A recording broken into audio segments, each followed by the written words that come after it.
Mesdames et messieurs, bonsoir et merci de suivre le flash d'information de 18h sur les antennes de la télévision du Burkina. L'opposition politique burkinabé a tenu sa marche de protestation contre le régime du MPP ce matin à Ouagadougou. Dans les rues de la capitale, les partis affiliés au chef de file de l'opposition ont dénoncé la malgouvernance du pouvoir en place et réclamé la levée de la suspension des lotissements. Les marcheurs ont aussi réitéré leur soutien aux forces de défense et de sécurité aux prises avec le terrorisme. Ils exigent par contre le départ de deux ministres du gouvernement, celui de la défense et celui de la sécurité. Pendant que l'opposition était dans les rues à Ouagadougou, les partis de la majorité présidentielle se réunissaient à Bobo-Dioulasso pour parler sécurité et développement. L'alliance des partis de la majorité présidentielle appelle ses militants à resserrer les rangs afin de relever le défi de l'insécurité au Burkina. Les participants se sont aussi engagés pour une mise en œuvre réussie du plan national de développement économique et social.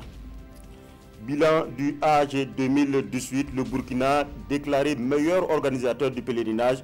C'est une attestation décernée par le ministère saoudien des Affaires religieuses. Le ministre de l'administration territoriale a fait le point de la participation du Burkina au Hajj 2018 ce matin à Ouagadougou.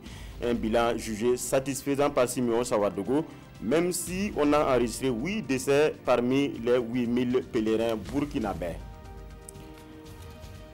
On va maintenant sur le chantier du 11 décembre à Manga. Hier, le ministre de l'administration territoriale est allé constater l'état d'évolution des travaux dans la cité de l'Épervier. Le président du comité d'organisation du 11 décembre a pu visiter 9 infrastructures en construction.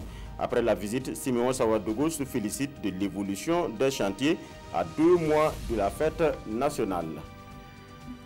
À l'international, c'est la consternation en Indonésie. Environ 400 morts enregistrés hier dans un tremblement de terre sur l'île des Célèbres.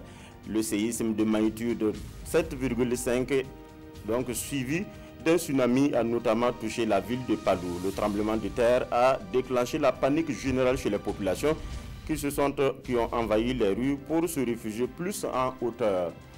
Voilà, c'est tout pour ce flash. Merci de nous avoir suivis et bonne suite sur les programmes de la télévision du Burkina.